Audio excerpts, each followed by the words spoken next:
এই জন্য রাসূলকে জিজ্ঞাসা করা হলো ইয়াকুম আল্লাহ নবী বললেন নির্জনে কোন বেগানা মহিলার নিকট উপস্থিত হয়ো না। ফাকাল রাসূল ইয়া রাসূলুল্লাহ, এক ব্যক্তি জিজ্ঞাসা করলো ইয়া রাসূলুল্লাহ হাবিবাল্লাহ হুজুর আরাইতাল হামওয়া, দেওরের প্রতি আপনার অভিমত কি, ভাসুরের প্রতি আপনার অভিমত কি?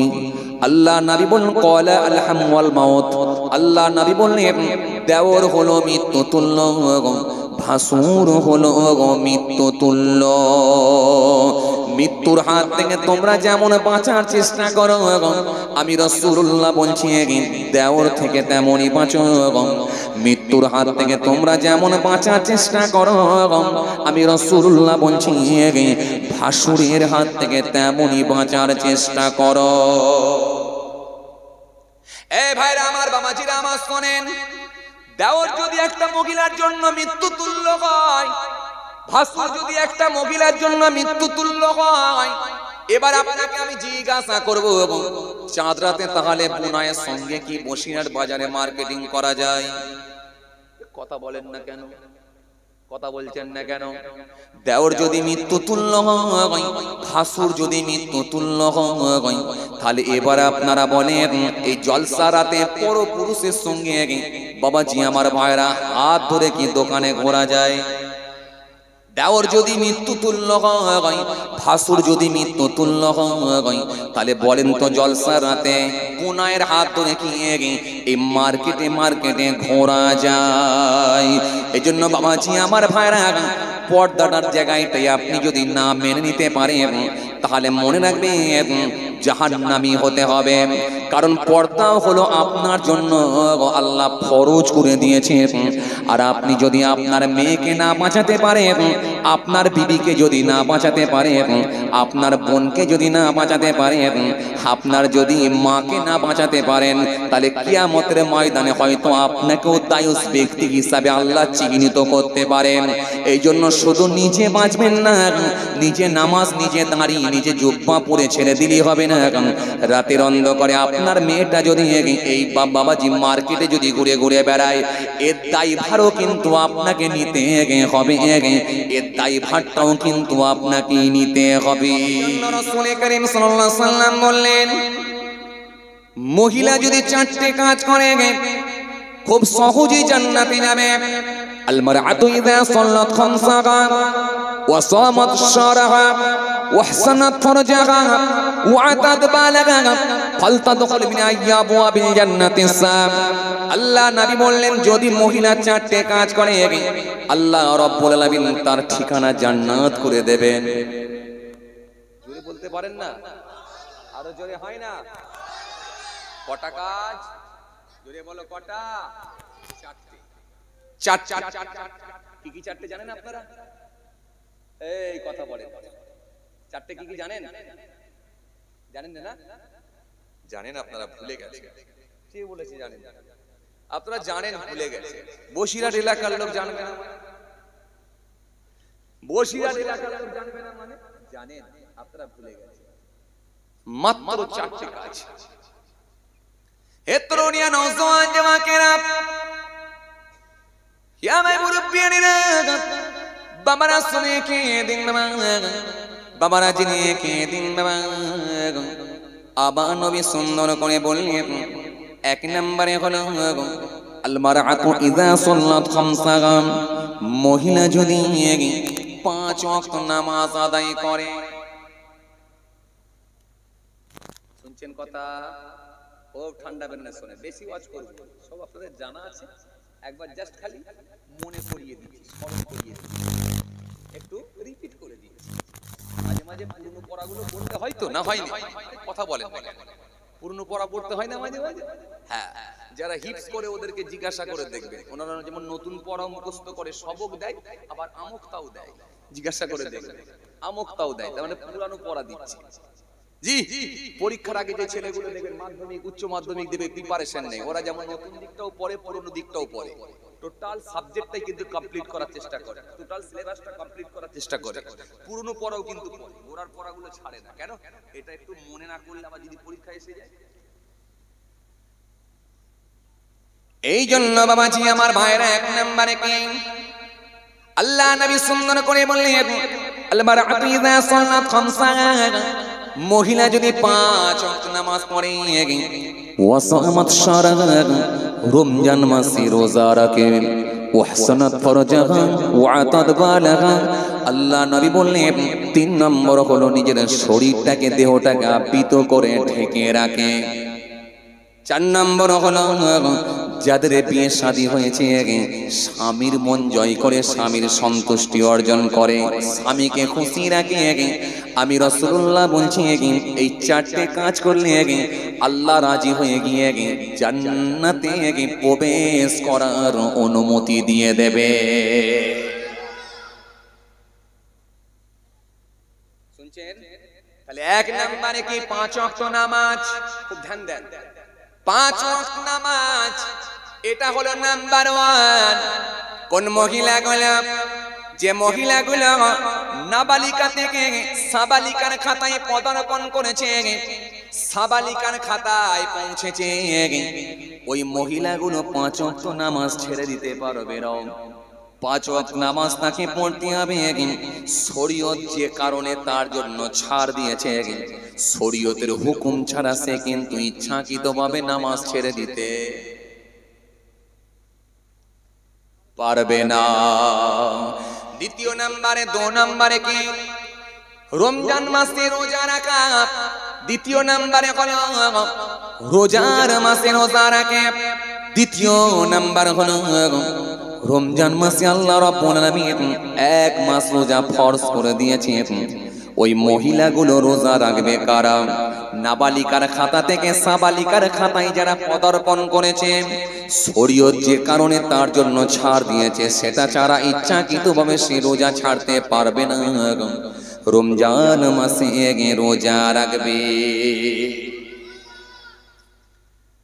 এই রমজান মাসে রোজা রাখবে, 5 ওয়াক্ত নামাজ পড়বে, এই দুটো কাজ। আর 3 নম্বর হলো, তৃতীয় নাম্বার হলো, 3 নম্বর হলো, 3 নম্বর হলো পর্দা। এই পর্দা, এই পর্দার মধ্য দিয়ে চলবে, পর্দা কিন্তু সে ছাড়বে না। এই পর্দার মধ্য দিয়ে চলবে। আল্লাহ রাব্বুল আলামিন তার জন্য পর্দা ফরজ করে দিয়েছেন, পর্দা সে ছেড়ে দিতে পারবে না। এই জন্য শরীরকে ঢেকে রাখবে, আবৃত করবে, ঢেকে রাখবে। পর্দা কিন্তু ছেড়ে দিতে পারবে না। সে কিন্তু বাবাজি আমার ভাইরা পর্দা করবে, ছেড়ে দিতে পারবে না। কারণ ছেড়ে দিলে আমার আল্লাহ তার উপর নারাজ হয়ে যাবেন। পর্দা কিন্তু তাকে করতেই হবে। সে কিন্তু নামাজ রোজা যেমন করবে, শরীরটাকে, দেহটাকে পর্দার মধ্যে রাখবে। এই পর্দার মধ্যে দিয়ে শরীরটাকে ঢেকে রাখবে। এই পর্দার মধ্যে থাকবে, শরীরকে কিন্তু সে পরপুরুষকে দেখিয়ে ঘুরে বেড়াতে পারবে না। কারণ বাবাজি আমার ভাইরা, পর্দা হলো ফরজ, এটা আল্লাহ তার জন্য ফরজ করে দিয়েছে। এটা কিন্তু সে ছেড়ে দিতে পারবে না। এই 4টে কাজ করবে, পর্দার মধ্যে চলবে। কেন আল্লাহ কোরআনে কারীমের মধ্যে বলেছেন, ইয়া আইয়ুহান নবী কুল্লি লিআজওয়াজিকা ওয়া বানাতিকা ওয়া নিসাইল মুমিনিনা ইউদনিনা আলাইহিন্না মিন জালাবিবিহিন্না। আল্লাহ রাব্বুল আলামিন সুন্দর করে বললেন, হে আমার নবী, হে আমার দোস্ত, আপনি আপনার বিবিদেরকে, আপনি আপনার স্ত্রীদেরকে, আপনি আপনার কন্যাদিগকে এবং মুমিনদের নারীদেরকে, স্ত্রীদেরকে আপনি জানিয়ে দেন তারা যেন পর্দার মধ্যে থাকে। এবার আসেন পর্দা। এই পর্দা কতটা করবে? ও ঠান্ডা বেরেনে বোঝেন, এই পর্দা কতটা করবে? মহিলার গোটা শরীরটাই হলো সতর, এটা ঢেকে রাখতে হবে, মাথা থেকে পা পর্যন্ত ঢেকে রাখতে হবে মহিলা। পুরুষের জন্য কতটা? খুব ভালো করে শোনেন। পুরুষের জন্য হলো এই নাভির উপর থেকে দিয়ে হাঁটুর নিচ পর্যন্ত, বা হাঁটু পর্যন্ত, হাঁটুর নিচ পর্যন্ত এই সতর ঢেকে রাখা। আর মহিলার জন্য, মহিলার জন্য হলো মাথা থেকে নিয়ে পা পর্যন্ত ঢেকে রাখা। তবে শরীয়ত তার 3 জায়গা ছাড় দিয়েছে।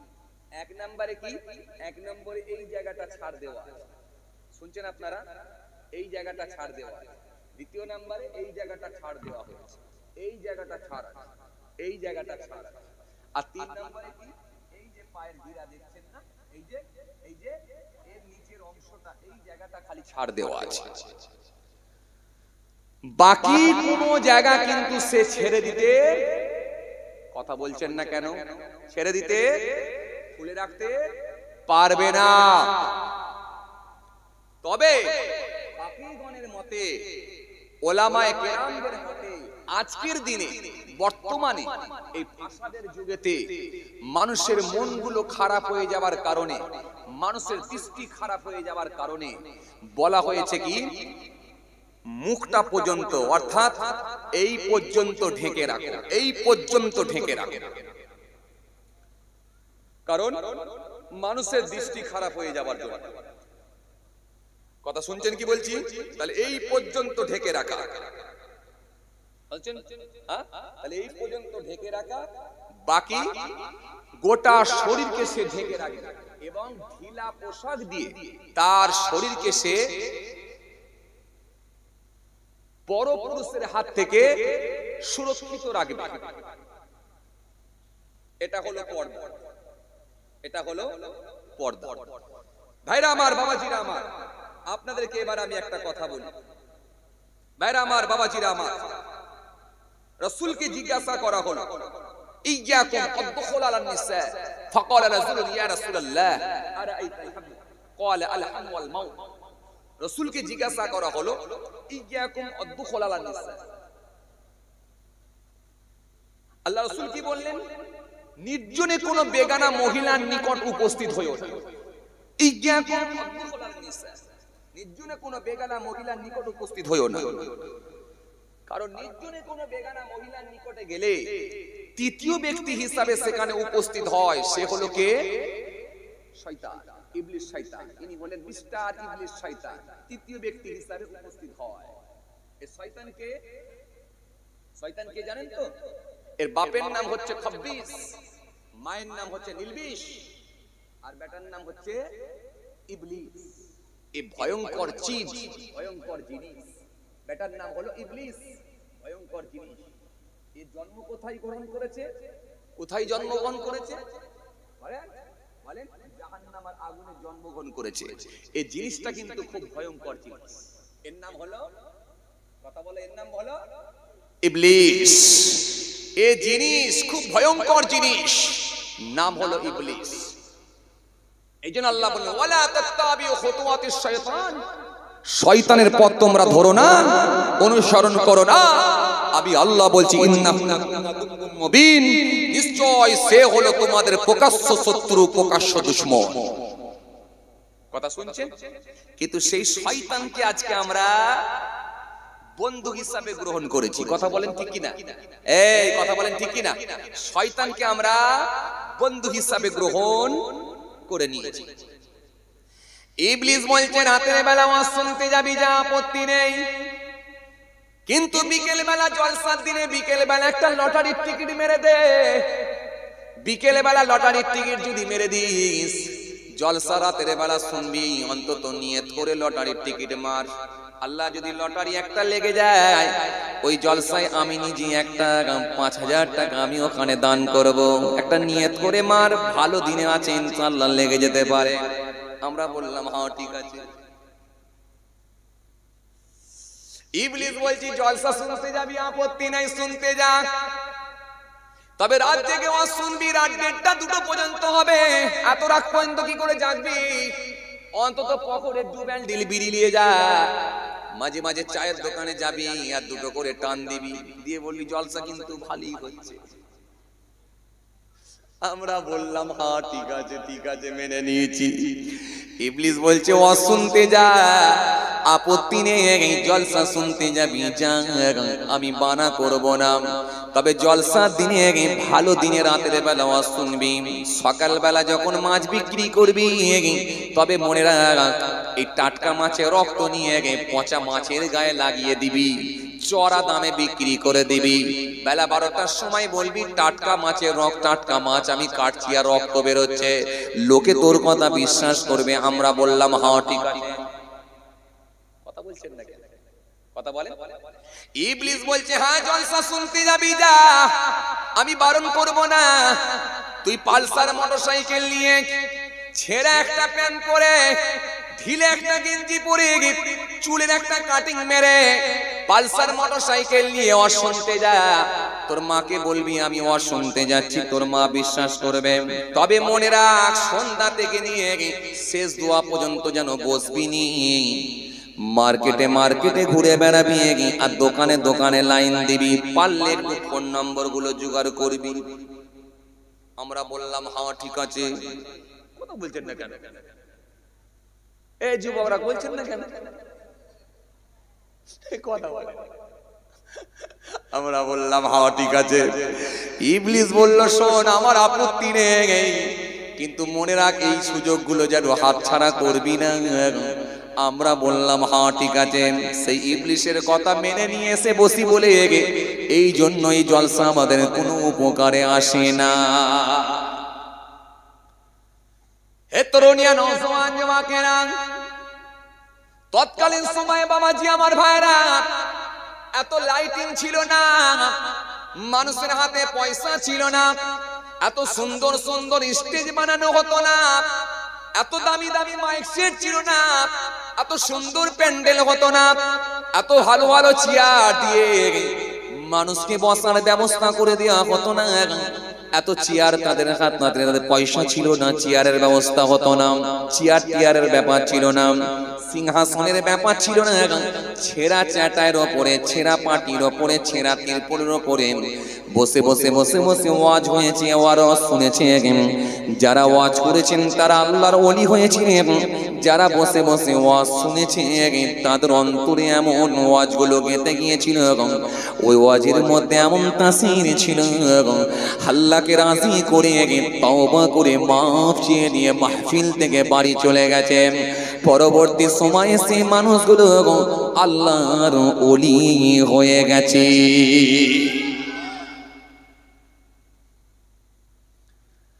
কয়েকদিন আগে জলসায় গেলাম, ছেলে এসে শোনাচ্ছে হুজুর 9 লক্ষ টাকার বাজেট, দোয়া করবেন। গতবারে তো গরুর বিরিয়ানি দিয়েছিলাম, এবারে দিয়েছি খাসির বিরিয়ানি। খাসির বিরিয়ানি খাইও কিছু তাই আমার আসেন, ভুল বুঝবেন না। প্রথমেই আপনাদেরকে একটা কথা বলেছি, সেটা কি আল্লাহর ভয়। এই জন্য রাসূলকে জিজ্ঞাসা করা হলো ইয়্যাকুম আল্লাহ নবী বললেন নির্জনে কোন বেগানা মহিলার নিকট উপস্থিত হয়ো না। ফাকাল রাসূল ইয়া রাসূলুল্লাহ, এক ব্যক্তি জিজ্ঞাসা করলো ইয়া রাসূলুল্লাহ হাবিবাল্লাহ হুজুর আরাইতাল হামওয়া, দেওরের প্রতি আপনার অভিমত কি, ভাসুরের প্রতি আপনার অভিমত কি? আল্লাহ নবী বললেন ক্বালা আল হামওয়াল মাউত। আল্লাহ নবী বললেন দেওর হলো মৃত্যু তুল্য, ভাসুর হলো মৃত্যু তুল্য। মৃত্যুর হাত থেকে তোমরা যেমন বাঁচার চেষ্টা করো, আমি রাসূলুল্লাহ বলছি দেওর থেকে তেমনই বাঁচো। মৃত্যুর হাত থেকে তোমরা যেমন বাঁচার চেষ্টা করো, আমি রাসূলুল্লাহ বলছি ভাসুরের হাত থেকে তেমনই বাঁচার চেষ্টা করো। এ ভাইরা আমার, বাবাজিরা আমার শোনেন, দেওর যদি একটা মহিলার জন্য মৃত্যু তুল্য হয়, ভাসুর যদি একটা মহিলার জন্য মৃত্যু তুল্য হয়, এবার আপনাকে আমি জিজ্ঞাসা করব চাঁদ রাতে তাহলে বুনায়ের সঙ্গে কি বসিরহাট বাজারে মার্কেটিং করা যায়? কথা বলেন না কেন? কথা বলছেন না কেন? দেওর যদি মৃত্যু তুল্য হয়, ভাসুর যদি মৃত্যু তুল্য হয়, তাহলে এবার আপনারা বলেন এই জলসা রাতে পরপুরুষের সঙ্গে বাবাজি আমার ভাইরা হাত ধরে কি দোকানে ঘোরা যায়? দেওর যদি মৃত্যু তুল্য হয়, ভাসুর যদি মৃত্যু তুল্য হয়, তাহলে বলেন তো জলসা রাতে বুনায়ের হাত ধরে কি এই মার্কেটে মার্কেটে ঘোরা যায়? এই জন্য বাবাজি আমার ভাইরা পর্দাটার জায়গাটাই আপনি যদি না মেনে নিতে পারেন, তাহলে মনে রাখবেন জাহান্নামী হতে হবে। কারণ পর্দা হলো আপনার জন্য আল্লাহ ফরজ করে দিয়েছে। আর আপনি যদি আপনার মেয়েকে না বাঁচাতে পারেন, আপনার বিবিকে যদি না বাঁচাতে পারেন, আপনার বোনকে যদি না বাঁচাতে পারেন, আপনার যদি মাকে না বাঁচাতে পারেন, তাহলে কিয়ামতের ময়দানে হয়তো আপনাকেও দায়ুস ব্যক্তি হিসাবে আল্লাহ চিহ্নিত করতে পারেন। এই জন্য শুধু নিজে বাঁচবেন না, নিজে নামাজ নিজে দাঁড়িয়ে নিজে জুব্বা পরে ছেড়ে দিলেই হবে না। রাতের অন্ধকারে আপনার মেয়েটা যদি এই বাবাজি মার্কেটে যদি ঘুরে ঘুরে বেড়ায়, এর দায়ভারও কিন্তু আপনাকে নিতে হবে, এর দায়ভারটাও কিন্তু আপনাকে নিতে হবে।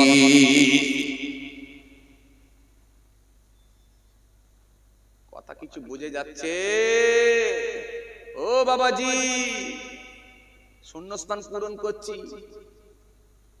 গ্যাপ পূরণ বোঝেন আপনারা? হ্যাঁ, কথা বুঝতে পারছেন না? গ্যাপ পূরণ করছি গো বাবা। হ্যাঁ, নাহলে চোরা লিক থাকলে তো হাওয়া বেরিয়ে যাবে, ও তো ঘর পৌঁছাতে পৌঁছাতে দেখবেন সব শেষ। চোরা লিক যেন না থাকে, গ্যাপ পূরণ করুন, শূন্যস্থান পূরণ করুন। দাঁড়ি আলহামদুলিল্লাহ আছে, টুপি আলহামদুলিল্লাহ অনেক দিনই হলো, জুব্বাও হলো। এবারে আসেন, বড় ছেলেটা যে পেচ্ছাপ করে পানি নেয় না, এবার একটু লড়াই করুন। এই 18 বছরের ছেলে, আমার বড় ছেলে, পেচ্ছাপ করে পানি নিসনি কেন রে? বললে তো সুই সুদে একা ধরা খাবি না, আমাকেও তো আল্লাহ বলেছে তোমার পরিবারের সদস্যদের বাঁচাও। কি হচ্ছে এটা? বলেছিলেন কোনদিন? বলেননি। বলেছিলেন? আপনার বড় বৌমা যে মহিলা সমিতির হেড হয়েছে, বলেছিলেন কোনদিন? এ মহিলা, এ আমার বড় বৌমা, এ বাড়িতে বন্ধন ঢুকবে না, মহিলা সমিতির তুমি হেড হতে পারবে না। যদি ছেলে আমার কথা না শোনে, এই ঘর থেকে তোমাদের দুজনকে বের করে দেবো। আর যদি না শোনো, তাহলে এই ঘরে তোমরা থাকলে আমি বুড়ো বাপ, আমি শেষ বয়সটা মেয়ের বাড়িতে গিয়ে আত্মীয় বাড়িতে গিয়ে থেকে যাবো, কিন্তু এই ঘরে আমি থাকবো না। বলেছিলেন কোনদিন? কথা কিছু বোঝে না মনে হয়, আমার উপর রাগ করছেন আপনারা? কথা বলেন না।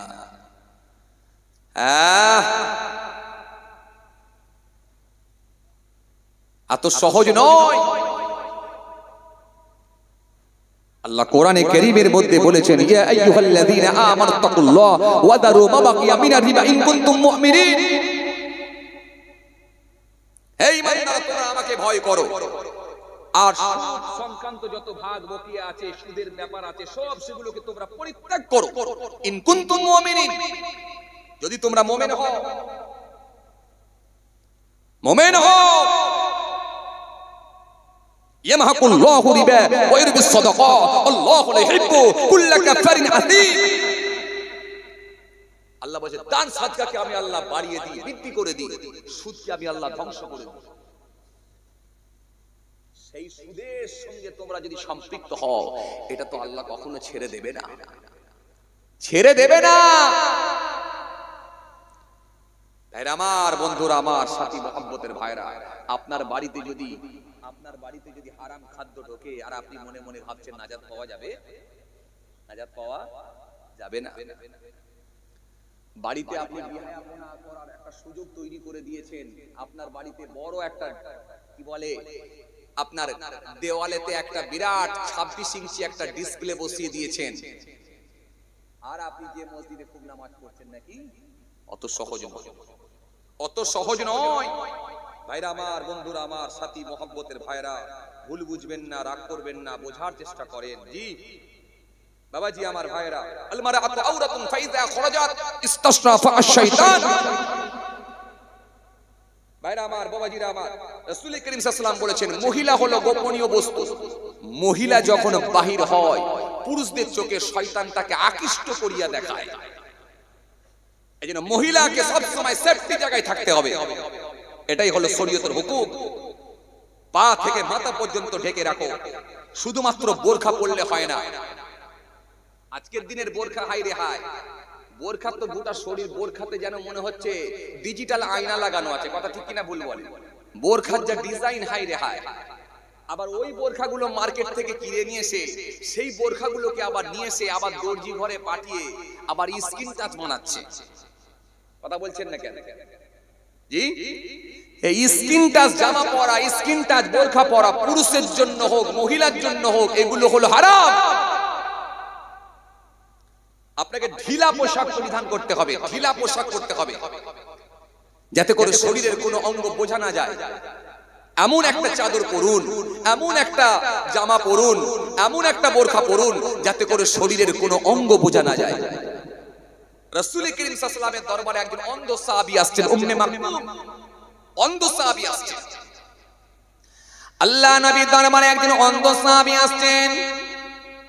আল্লাহ নবীর দরবারে যখন এসে হাজির হচ্ছে, আল্লাহ নবীর দরবারে যখন আসছেন, হযরত আম্মা জান মায়মুনা রাদিয়াল্লাহু তাআলা আনহা তিনি রাসূলুল্লাহর কাছে ছিলেন। আল্লাহ নবী সেই সময় বললেন, যাও তুমি বাড়িতে চলে যাও, আমার সাহাবী আসছেন। আম্মা জান মায়মুনা সেই সময় বলেছিলেন, ও আল্লাহর নবী, এটা তো আপনার অন্ধ সাহাবী, অন্ধ সাহাবী তো দেখতে পাবে না হুজুর। আল্লাহ নবী সেই সময় বললেন, সে আমার অন্ধ সাহাবী হতে পারে, কিন্তু সে চোখে না দেখতে পেলে কিন্তু তোমরা তো চোখওয়ালা। এই জন্য একটা মহিলা যেমন পর্দার মধ্যে থাকবে, বাপের বাড়ি গেলে নিজের দেহকে আবৃত করে রাখা, ঢেকে রাখা, আবৃত করে রাখা, ঢেকে রাখা, শরীর ঢেকে রেখে যাবে। মামার বাড়ি যাবে, খালার বাড়ি যাবে, কিন্তু পরপুরুষ থেকে নিজের শরীরকে হেফাজত করে যাবে, কারণ পুরুষ থেকে নিজের শরীরকে বাঁচাবে। অনুরূপ ভাবে একটা পুরুষের জন্য আইন, একটা পুরুষকেও কিন্তু দৃষ্টি নত করতে হবে, চোখ নত করতে হবে।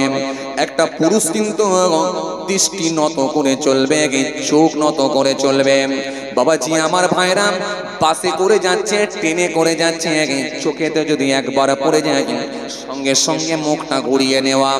একবার যদি পড়ে যায়, এই এক দৃষ্টি যে চোখ দিয়ে দেখলে, এটাই হলো শরীয়তে বৈধ বাজায় গেছে। এরপরে আপনাকে মুখটা ফিরিয়ে নিতে হবে, দ্বিতীয়বার আর তার দিকে তাকাতে পারবেন না। কেন? বেগানা মহিলার দিকে দ্বিতীয়বারে তাকালে কিন্তু গুনার খাতাতে নাম তুলে দেওয়া হবে, সুতরাং পাপের খাতায় কিন্তু নাম আপনার লেখা শুরু হয়ে যাবে। এই জন্য দ্বিতীয়বার তার দিকে আপনি তাকাতে পারবেন না, তার দিকে আর চোখ ফেরাতে আপনি পারবেন না। এই জন্য চোখে পড়ে গেল, এক দৃষ্টি আপনার জন্য বৈধ, এরপরে কিন্তু আপনি আর তার দিকে চোখ ঘোরাতে পারবেন না। দ্বিতীয়বার যদি আবার চোখ ঘুরিয়ে দেখেন, এটাই হলো আপনার জন্য অবৈধ, পাপের খাতায় নাম লেখা শুরু হয়ে যাবে। কথা কিছু বুঝে যাচ্ছে বাবাজি? খুব চাপ, খুব চাপ। শরীয়তের একটা সার্কেল আছে, গন্ডি আছে, এই গন্ডির বাইরে চলে গেলে হবে না। যা খুশি তাই করবো, বুড়ো বয়সে দাঁড়িয়ে রাখবো আর নামাজ পড়বো। কথা ঠিক কিনা? আমরা কিছু মানুষ এরকম ধরে লিখি না? আরে কথা বলছেন না কেন? কিছু মানুষ আমরা এরকম ধরে লিখি, যা খুশি তাই করবো, বুড়ো বয়সে যেই 60 বছর পার হয়ে যাবে, মুখেতে দাড়ি ছেড়ে দিয়ে পাপ জুব্বা পরে মসজিদে ঢুকছে। আরে সিপিএম এর আমলে মেম্বার ছিল, সেও এখন মুখে দাড়ি রেখে পাপ জুব্বা পরে একটা উমরা মেরে দিয়ে এমন কায়দা করে মসজিদে ঢুকছে যেন মনে হচ্ছে টাটকা আল্লাহর ওলি যাচ্ছে। কথা বলছেন? সিপিএম এর আমলে মেম্বার, যে ও যদি পুরনো খাতা খুলে দেখা হয় না, আল্লাহই ভালো জানে কি আছে। কথা বলছেন না কেন? কথা বলেন, যে কথা বলেন। সিপিএম এর আমলে মেম্বার, হাইরে হাই, কত লোকের যে হাইরে ঘরের গাদায় আগুন লাগিয়েছে, কত লোকের যে বাড়ি ভেঙেছে, কত লোকের যে বাবাজি আমার ভাইরা দোকানে শাটার বন্ধ করে দিয়েছে। ওর পুরনো খাতা খুললে মানুষ অজ্ঞান হয়ে যাবে, সেও এখন মুখে দাড়ি রেখে পা পর্যন্ত জুব্বা পরে মসজিদে যখন ঢুকছে, লোকে বলছে আর কি বলবি, ও তো এখন আল্লাহর হয়ে গেছে। ও আল্লাহর হয়ে গেছে না? হ্যাঁ, ভালো করে শোনেন, আল্লাহ যদি আল্লাহ যদি মাফ করে দেয় তো বেঁচে গেলে, আর যদি বলে অঙ্ক বুঝে নেব, অবস্থা খারাপ। ফামান ইয়ামাল মিসকালা যাররাতিন খায়রান ইয়ারা ওয়া মান ইয়ামাল মিসকালা যাররাতিন শাররান ইয়ারা। আল্লাহর বিচারটা কিন্তু খুব কঠিন বিচার। মনে পড়ে যাচ্ছে আমার একটুখানি, কষ্ট হচ্ছে আপনাদের? এই জোরে বলেন, কষ্ট হচ্ছে? সবাই মিলে বলতে হবে, কষ্ট হচ্ছে? মাশাআল্লাহ, একটু তাকবীর দেন, নারে তাকবীর। আরো জোরে দেন, নারে তাকবীর। আওয়াজ দেন, নারে তাকবীর। আরো জোরে দেন, নারে তাকবীর। সিলসিলা মুজাদ্দিদ জামাত দাদা পীরের হক সিলসিলা। নার তাকবীর। সিপিএম এর আমলে মেম্বার, সে এখন মসজিদের মুসল্লি হয়ে গেছে, আবার মুয়াজ্জিন হয়ে গেছে। পুরি সব হ্যাঁ, টিএমসির আমলে কত লোকের ঘর ভেঙে দিচ্ছে, জি আমানতের খেয়ানত করছে, আবার এও দেখবেন একদিন দাড়িওয়ালা হয়ে গিয়ে বড় জুব্বা পরে মসজিদে ঢুকবে। এই লোক আছে না নাই? বিজেপির আমলে খালি মব লিঞ্চিং করে মানুষকে ধরে ধরে কুরবানি করছে, সেও মুখে দাঁড়িয়ে রেখে আবার বড় জুব্বা একদিন পরে। বড় জুব্বা পড়লি মাপ নাকি? আবার বলছি, আল্লাহ যদি অঙ্ক বুঝে নেয়, হিসাব যদি বলে বুঝে নেব, খুব খারাপ। আর যদি দয়া করে মাফ করে দেন, কেন আমার আল্লাহর দয়াটা অনেক বেশি, যদি দয়া করে মাফ করে দেন আলহামদুলিল্লাহ বেঁচে গেছে। কিন্তু যদি বলেন বুঝে নেব, অবস্থা খুব খারাপ। আসেন, এই জন্য পৃথিবীর জমিনে আল্লাহ ইবাদত করার নির্দেশ দিয়েছেন কেন? যাতে করে বান্দা সংযতভাবে জীবনযাপন করতে পারে, সংযতভাবে জীবনযাপন করতে পারে। বান্দা চলার রাস্তাটা যেন ঠিক থাকে, এই জন্য আল্লাহ বলেছেন। এত সহজ চলেন, আল্লাহর বিচারটা কিন্তু খুব কঠিন বিচার। কারণ কোরআন স্পষ্ট ঘোষণা দিয়েছে, ওয়ামাল্লাম ইয়াহকুম বিমা আনজালাল্লাহ ফাউলাইকা হুমুজ জালিমুন, ওয়ামাল্লাম ইয়াহকুম বিমা আনজালাল্লাহ ফাউলাইকা হুমুল ফাসিকুন, ওয়ামাল্লাম ইয়াহকুম বিমা আনজালাল্লাহ ফাউলাইকা হুমুল কাফিরুন। কোরআন স্পষ্ট ঘোষণা দিয়েছে, ইন্নাল্লাহা ইয়ামুরুকুম আন তুআদ্দুল আমানাতি ইলা আহলিহা ওয়া ইযা হাকামতুম বাইনান নাস আন তাহকুমু বিল আদলি ইন্নাল্লাহা নি'মা ইয়াইযুকুম বিহি ইন্নাল্লাহা কানা সামিয়াম বাসীরা। পালাবার কোনো জায়গা নাই বাবাজি। পুকুরের মাছ যত বড়ই লাফালাফি করুক না কেন, জাল যখন ফেলবে উঠে আসতেই হবে, উঠে আসতেই হবে। তুমি যতই লাফালাফি করো, আমার আল্লাহ যখন ডাকবে, যে ঘাটি থাকো না কেন আসতে হবে, আসতে তোমাকে হবে। কতদূর লাফাবে, কতদূর লাফাবে? তোমাকে তো ছেড়ে দিয়েছি, আমি যে গন্ডি বেঁধে দিয়েছি এর বাইরে কিন্তু যেতে পারবে না, পারবে না। কত লাফাবে? তোমার থেকে বেশি লাফিয়েছিল, নাম হলো তার নমরুদ। আর এক অদ্ভুত, বেঁচে ছিল 1700। নবী ইব্রাহিম বললেন চলে এসো, আল্লাহর দিকে ফিরে এসো। যখন সে আসলো না, আল্লাহ বললেন ও ইব্রাহিম আর হবে না, পাঠাচ্ছি আমি আল্লাহ ছোট্ট একটা মশা, নাকে ঢুকিয়ে মগজে পাঠিয়ে করে দেবো সোজা। কথা বলছেন না কেন? এ বড় মাস্তান ছিল, একদিন দুদিন তিন দিন না, 1700 বছর আল্লাহ তাকে বাঁচিয়েছিল, একদিন দুদিন। সামান্য আপনার এলাকার, ওই এলাকার, সেই এলাকার, এই বাংলা, এই অন্য রাজ্যে, অন্য স্টেটে সামান্য 80 বছর বাঁচবে, তাই বলছে এনআরসি করে কাউকে তাড়িয়ে দেবো আর কাউকে রাখবো। আরে কথা বলছেন না কেন? সামান্য 80 বছর বাঁচবে, এরা ঠিক করে দেবে যে কাকে রাখবো আর কাকে ঠিক, কাকে রাখবো আর কাকে তাড়াবো। আল্লাহ বলে খোকা শোন, তুই বেশি লাফালাফি করিসনি, তোকে রাখবো না তোকে গৃহবন্দী করবো সেটা তুই আগে ঠিক কর, তুই আগে ঠিক কর। তার চিত্র আমাদের সব মনে পড়েছে যখন হয়েছিল লকডাউন, আপনাদের মনে আছে তো নাকি? কথা বলছেন না কেন? ভুলে গেলেন? হ্যাঁ, এগুলো তো আল্লাহর দেওয়া শাস্তি, এগুলো ভুলে রাখলে হবে না, এগুলো মনে রাখতে হবে। আল্লাহ দিয়েছিলেন না আমফান, করে দিলেন পুরো খান খান। আল্লাহ দিলেন আয়লা, পারলে তোরা সামলা। দিলেন আমার আল্লাহ কি বুলবুল, খুব বেড়ে গেছিস, করছিস খুব চুলবুল, দিচ্ছি বুলবুল। কথা বলছেন না কেন? দিলেন আমার আল্লাহ ভয়ঙ্কর, যার নাম হলো করোনা ভাইরাস। পাবলিক মাথায় হাত দিয়ে বলে কি সর্বনাশ, চলছে লকডাউন, নেতারাও রেগে আগুন, পাবলিকও পুরো গরম। মাঝে মাঝে আওয়াজ করে বলে কি খাবো বলুন, পুরো সাইজ না। কথা বলছেন না কেন? জি, এক কাপ চা খেতে গেলে চা খাওয়ার আগে পুলিশের ডান্ডা খেতে হতো। কথা ঠিক বলছেন না ভুল বলছি? কথা মনে করেন, কথাগুলো মনে করেন, ভুলে গেলে হবে এত শিগগিরই। বলেন, এক কাপ চা খেতে গেলে চা খাওয়ার আগে পুলিশের ডান্ডা খেতে হতো, মনে আছে? সব মানুষ ঘরে, সব ঘরে। জি, যে জায়গায় কেউ একবার হাত দিয়েছে সে বলে ওই জায়গায় আর হাত দেবো না। কথা বলেন না কেন? এটাই হলো মরণের ভয়। জি, নেতারা পর্যন্ত ড্রেসের উপরে ড্রেস, হাই রে হাই, ডক্টররা পর্যন্ত মাস্কের উপরে মাস্ক, হেলমেট, জ্যাকেট, আর কি লাগাবি, এরপরও বাইরে বেরোতে ভয় করছে। সব নিজের ঘরে বাংকারের মধ্যে আল্লাহ ঢুকিয়ে দিয়েছে। আল্লাহ বলে দেখ, দেখ কেমন লাগে। তুই বলেছিস না দেখ কেমন লাগে, দেখ এবার তুই কেমন লাগে দেখ। তুই বলেছিস এনআরসি করে তাড়িয়ে দেবো, এবার দেখ তোকে পর্যন্ত আমি গৃহবন্দী করে রেখেছি, দেখ তুই বেরোতে পারিস না, দেখ তুই কি মাস্তানি করি। হ্যাঁ, এই পৃথিবীর জমিনে মাস্তানি করার কোনো জায়গা নেই। যা কিছু করব আমি আল্লাহ করব, অনমাস্তানি করা যাবে না। ওয়ালাউ ইয়ারাল্লাযিনা যালামু ইয ইয়ারাউনাল আযাব আন্নাল কুওয়াতা লিল্লাহি জামিআ ওয়া আন্নাল্লাহা শাদীদুল আযাব। এত সহজ না, আমার আযাব কিন্তু খুব কঠিন আযাব, এটা মনে রাখ। নমরুদকে পর্যন্ত সাইজ আল্লাহ করেছে। মাস্তানি কম করেনি, মাস্তানি কম করেনি, পাটপাড়ি কম করেনি। ফেরাউনকে পর্যন্ত আল্লাহ সাইজ করেছেন, সাদ্দাতকে পর্যন্ত সাইজ করেছেন, মাস্তানি কম করেনি, পাটপাড়ি কম করেনি। এ তরুণিয়া নওজওয়ান জামাকেরা, ইয়া মাই মুরব্বিয়ানেরা, বাবারা শুনে কে দিন না, বাবারা জেনে কে দিন না। যদি কোনো ব্যক্তি নামাজ নাই পড়ে এতে আমার আল্লাহর কোনো ক্ষতি হবে না। যদি কোনো ব্যক্তি রোজা নাই রাখে আমার আল্লাহর কোনো ক্ষতি হবে না।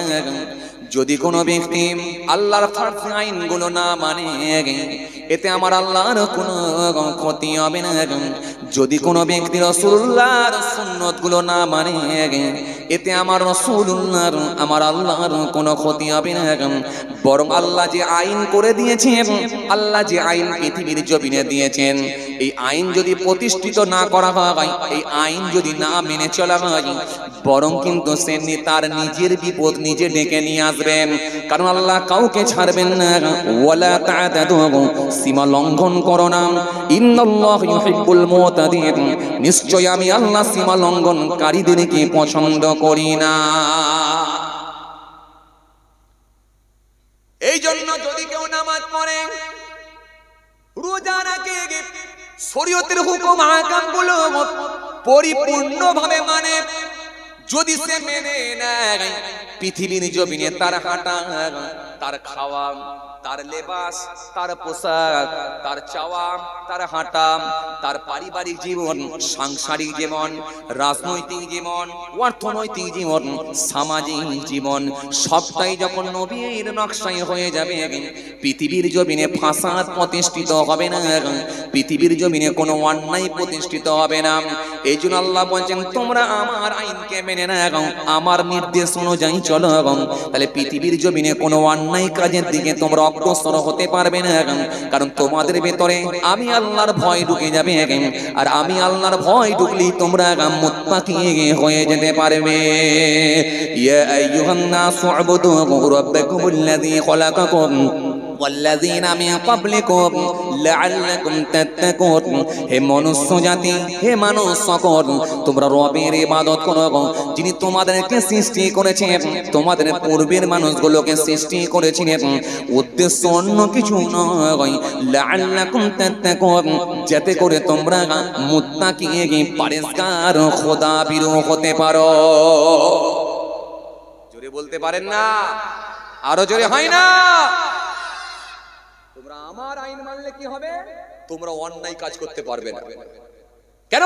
একটা নামাজি যখন হয়ে যাবে, তোমার বুকের ভিতরে ভয় ঢুকে যাবে, আমি আল্লাহর হুকুম মানছি, টাটকা মাগরিবের নামাজ পড়ে এসেছি, আমি কি করে মিথ্যা কথা বলবো?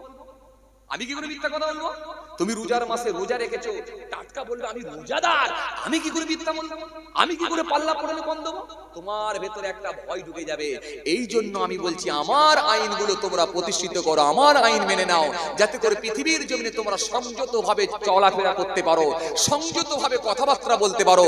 তোমাদের চরিত্র, তোমাদের কালচার, তোমাদের লেবাস, পোশাক, হাঁটা সব যদি আমি রাসূল, আমার রাসূলুল্লাহর নকশায় হয়ে যায়, মনে রাখবে সেটাই হবে জান্নাতে যাওয়ার রাস্তা।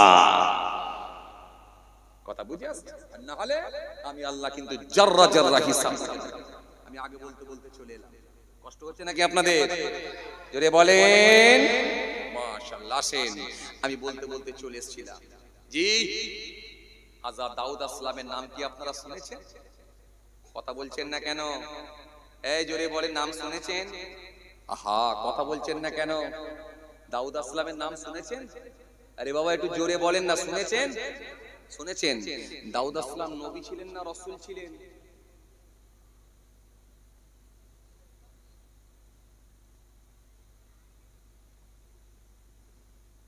খুব ভাবনা চিন্তা করে উত্তর দেন, ঘুমিয়ে ঘুমিয়ে নয়। এখন তো যা হচ্ছে হুজুরের হচ্ছে আর শ্রোতার হচ্ছে। কথা বলছেন না কেন? হুজুরকে দাওয়াত করে নিয়ে এলে হুজুর কি খাবেন বলে? হুজুর একটু ফল খান, হুজুর একটু মিষ্টি খান, দই খান, একটু বিরিয়ানি খান। ভাগ্যে ভালো আপনাদের জানা আছে এখন গোলমাল চলছে বলে কোল্ড ড্রিঙ্কসটা খালি নিয়ে আসে। কথা বলছেন? শুনছিল না? আরে কথা বলছেন না কেন? শুনছিল না? ইসরায়েলি প্রোডাকশন সব বয়কট করো বলে কোল্ড ড্রিঙ্কস বাবা দুগুনি ওটা বাদ দিয়ে দিই। কথা বুঝতে পারছেন? হুজুর কি খাবেন আর শ্রোতাকে বলছে তাহলে তোমরা কি খাবে? সেদিনে গেলাম দেখি শ্রোতার জন্য কফির ব্যবস্থা করেছে। ওফ, শ্রোতা কফি খাচ্ছে বসে চেয়ারে বসে। কথা বুঝছেন না? এরপর শ্রোতাকে যেন মশা না কামড়ায়, সে মশা না কামড়ায় সেখানে আবার স্প্রে মারছে। আজকে মনে মারছিল মনে না, স্প্রে মারছে আবার শ্রোতাকে যেন মশা না কামড়ালে। খুব কষ্ট করে ওয়াজ শুনতে হয়েছে কিন্তু। আরে কথা বলছেন না কেন? জি, কফি খাইয়েছে। এরপরে আবার কিছুক্ষণ পরে ফের দেখছি আবার লেবু চা দিচ্ছে। আমি বললাম ভাই এই তোরা খাইয়ে যা, আমি বসেই থাকি। কথা বুঝতে পারছি। তারপরে তো আবার খাসির বিরিয়ানি আছে, সেখানে আবার খাসির বিরিয়ানি। হুজুর 9 লক্ষ টাকার বাজেট।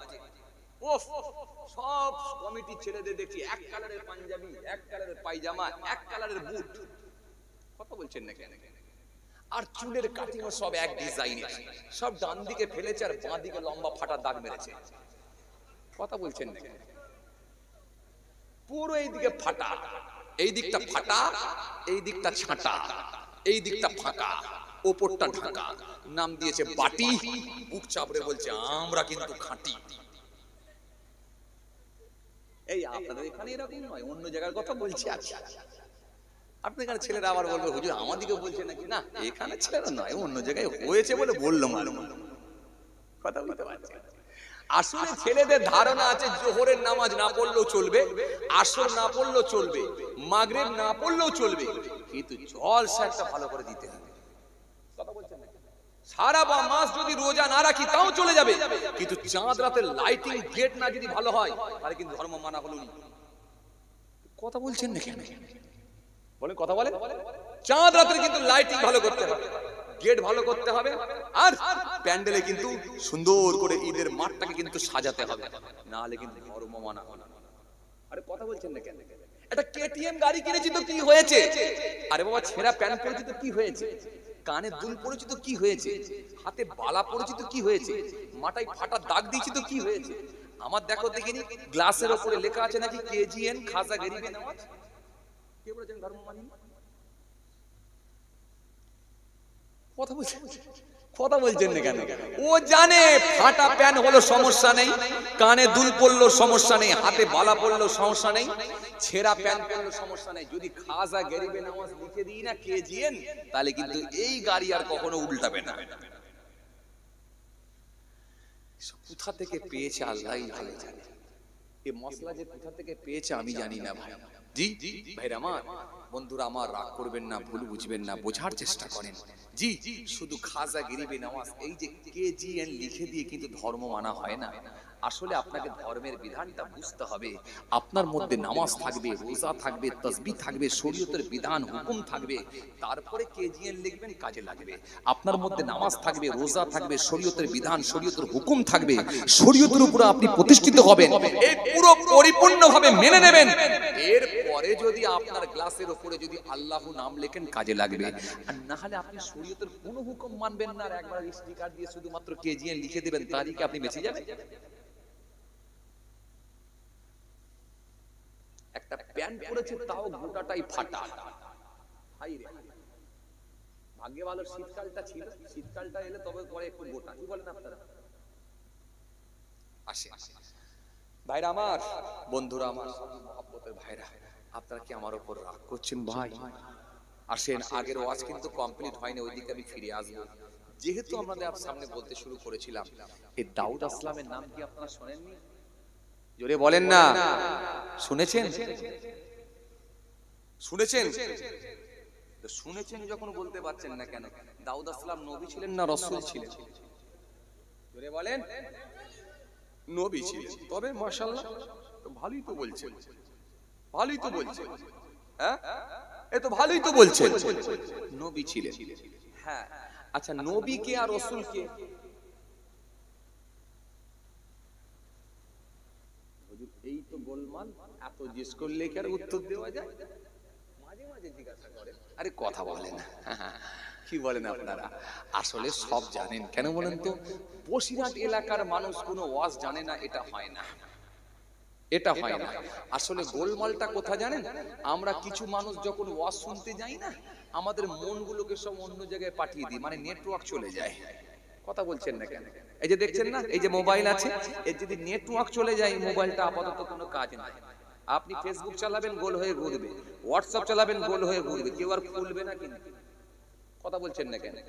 এই জন্য কিছু মানুষ যখন আমরা ওয়াজ শুনতে যাই, আমাদের নেটওয়ার্ক পালায়। তার মানে কিরকম জানেন? বসে থাকি এখানে, কিন্তু মন কোথায়? বলো বলো বলো বলো, কোথায়? সংগ্রামপুর বাজারে জোহরের নামাজ পড়ছি, আর সংগ্রামপুর বাজারে ছেলেটা কি হচ্ছে কি জানি, ছেলেটাকে দোকানে বসিয়ে রেখে এলাম, মুদিখানা দোকান। এখন যদি বড় ফদ্দলি কেউ চলে আসে, খরিদ্দার ছাড়তে পারবে নাকি না গোলমাল করে ফেলবে, কি জানি কি জানি। আল্লাহু আকবার। কথা বলছেন না কেন? চলে যায় না মন? এই কতি বলেন, মন চলে যায় না? আল্লাহু আকবার। ইমাম সাহেবের পেছনে নামাজ পড়তে দাঁড়িয়েছে, আল্লাহু আকবার। মন কোথায় গেল? মন অন্য জায়গায়। আবার ঘুরে এসে কোথায়? ইমাম সাহেবের মাথার টুপির দিকে। ওফ কি সুন্দর ইমাম হুজুর, আবার এই সপ্তাহে কোথা থেকে টুপিটা জোয়ার করলো কি জানি, আগের সপ্তাহে তো আলাদা টুপি ছিল, এত ঘন ঘন টুপি পাল্টাচ্ছে কেন? মন চলে গেল কোথায়? ইমাম সাহেবের মাথায়। কথা বলেন না, ইমাম সাহেবের মাথায় মাথার মন চলে গেল। গোলমালটা কথা করতে পারছে। এই কিছু লোক দেখবেন এখানে ওয়াজ শুনতে আসে, চুপ করে বসে থাকবে, কিন্তু মন চলে গেল ওইদিকে। কেন?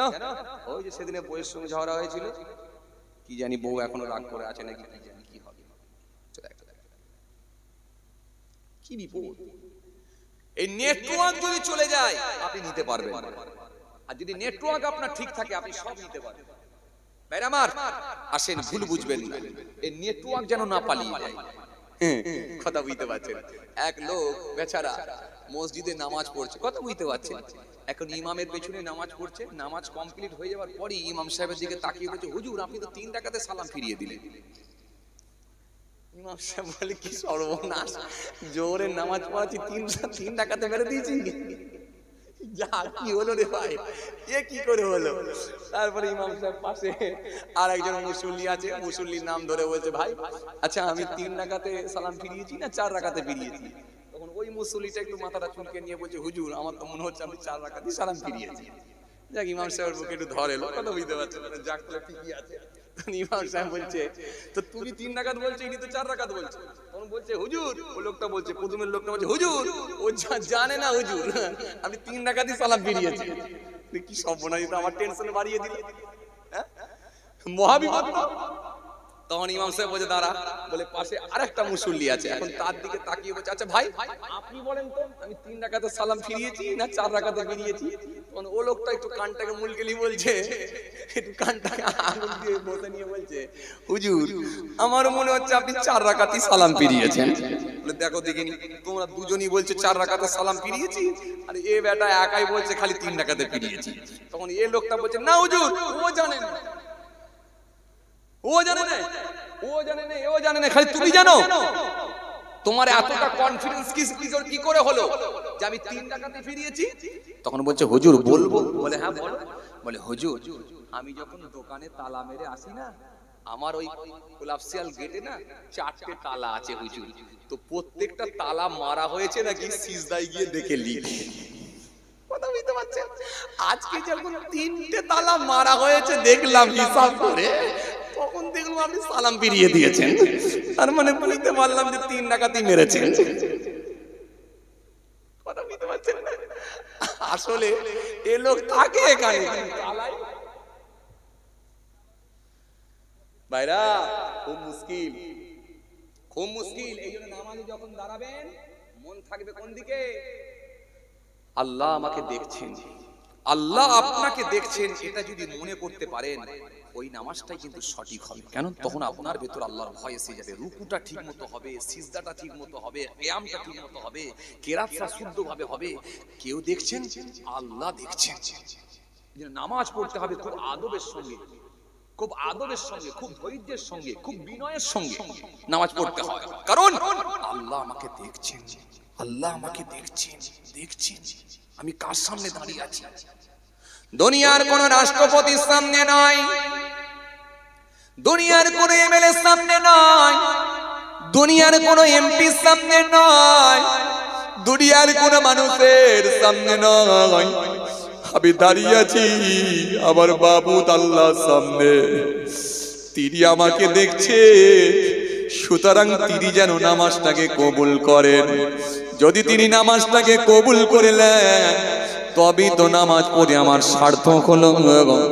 আর যদি তিনি নামাজ কবুল না করে, যদি বলেন ওই নামাজের কোনো মূল্য নাই, যে নামাজ আমার সন্তুষ্টির জন্য হয় নাই, তোর নামাজের কিয়াম ঠিক নাই, তোর নামাজের রুকু ঠিক নাই, তোর নামাজের সিজদা ঠিক নাই, তোর কেরাত ঠিক নাই, যদি তুমি ফেরত করে দেন, রিটার্ন দিয়ে দেন, তাহলে কিয়ামতের ময়দানে আমার কি হবে? এই জন্য যখন নামাজ পড়ো, ও আমার আল্লাহ, ও আমার আল্লাহ, তুমি আমাকে দেখছো, এটা মনে রেখো। রাসূল বলেন সাল্লু কামা রাআইতুমুনি উসাল্লি। হে আমার সাহাবীরা, যেমন আমাকে নামাজ পড়তে দেখো তেমন নামাজ পড়ো।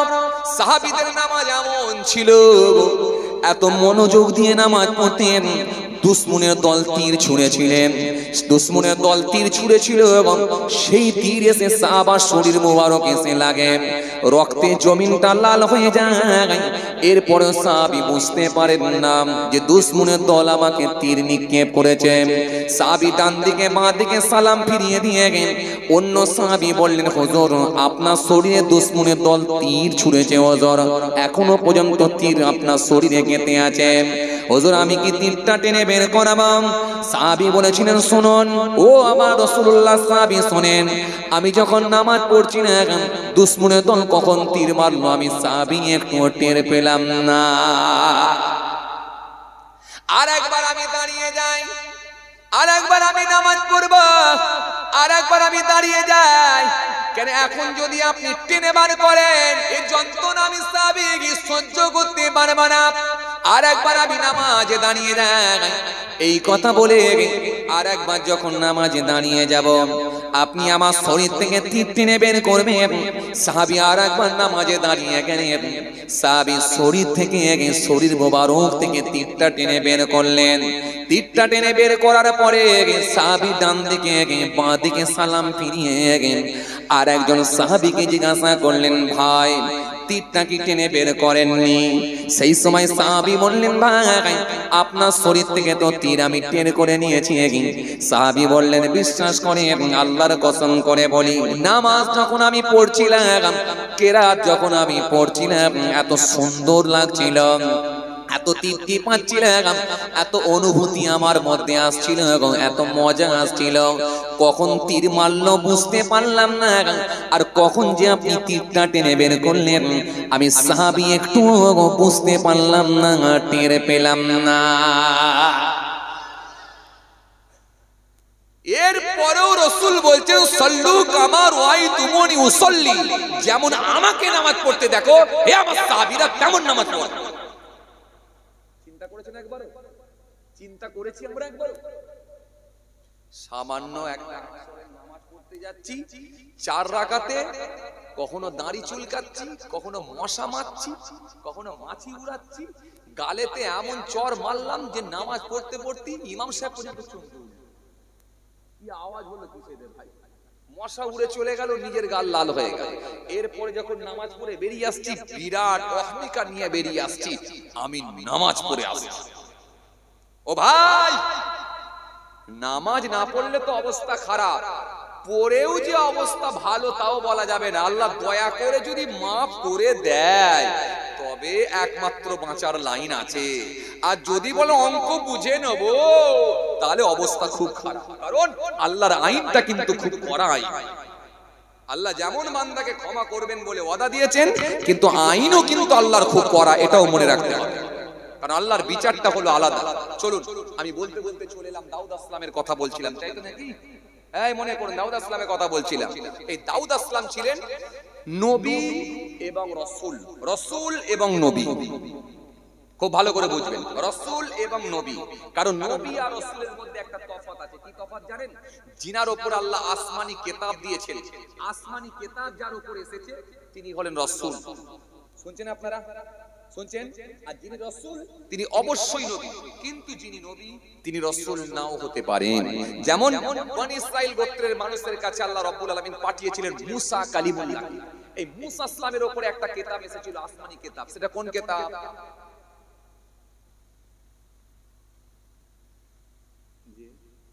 মুসা আসলামের উপর একটা কিতাব এসেছিল, কোন কিতাব? কোন কিতাব? কোন কিতাব? তাওরাত কিতাব। Correct answer. মুসা আসলামের উপর এসেছিল। জবুর কিতাব কার উপর এসেছিল? দাউদ আসলামের উপর। Correct answer. এই তো মাশাআল্লাহ, আপনারা সবই জানেন। তো মুসা আসলামের উপর একটা কিতাব এসেছিল বলে তিনি হলেন রাসূল। যিনি রাসূল তিনি অবশ্যই নবী। শুনছেন? তাহলে মুসা আসলাম ছিলেন রাসূল এবং নবী। এটা ছিলেন মুসা আসলাম। এই বনি ইসরাইল গোত্রের কাছে আল্লাহ পাঠিয়েছিলেন। আর মুসা নবীকে হেল্প করার জন্য, তাওরাতের প্রচার প্রসারের জন্য গুনে গুনে আরো ৭০টা নবীকে আল্লাহ পাঠিয়েছিলেন। এমনকি তিনার ভাই হযরতে হারুন আসলামকে আল্লাহ পাঠিয়েছিলেন নবী করে, কিন্তু রাসূল না। মনে থাকবে আপনার? এই আপনাদের এবার মনে থাকবে? তাহলে যেহেতু মুসা আসলামের উপর একটা কিতাব এসেছিল, তিনি হলেন রাসূল। তিনি রাসূল, তিনি অবশ্যই নবী। কিন্তু যিনি নবী তিনি রাসূল নাও হতে পারে। চলে এই দাউদ আসলামের উপরে তাহলে একটা কিতাব এসেছিল, কোন কিতাব? জোরে বলো, জোরে বলো। জবুর কিতাব। দাউদ আসলামের উপর এসেছিল জবুর কিতাব। এই দাউদ আসলাম তিনি মস্ত বড় একজন টপ র্যাঙ্কের নবী ছিলেন দাউদ আসলাম, এবং রাসূল ছিলেন। আল্লাহ তাআলা মিরাকেল অলৌকিক ক্ষমতাও দিয়েছিলেন। আপনাদের জানা আছে কণ্ঠ খুব মিষ্টি ছিল। আল্লাহ তিনাকে এত কণ্ঠটা এত তার মিষ্টি আল্লাহ দান করেছিলেন। কণ্ঠ এত মিষ্টি ছিল, তিনি যখন জবুর শরীফ তেলাওয়াত করতেন, তিনার তেলাওয়াত শোনার জন্য দরিয়ার মাছ চলে আসতো, উড়ন্ত পাখি চলে আসতো, ইত্যাদি আপনাদের জানা আছে। লোহায় হাত দিলে অটোমেটিক্যালি লোহা নরম হয়ে যেত, আপনাদের জানা আছে। দাউদ আসলামকে মিরাকেল অলৌকিক ক্ষমতাগুলো আল্লাহ দান করেছিলেন। তো সেই দাউদ আসলামের জামানায় একজন লোক এসে বলছে, হুজুর কিয়ামতের দিনে বিচার কেমন হবে একটু বলুন। এই আপনাদের বলছিলাম না যে বিচার, আল্লাহর আইন খুব কড়া আর আল্লাহর আইন খুব সহজ। মাফ করে দিলে খুব সহজ, যদি ধরবো বলে অবস্থা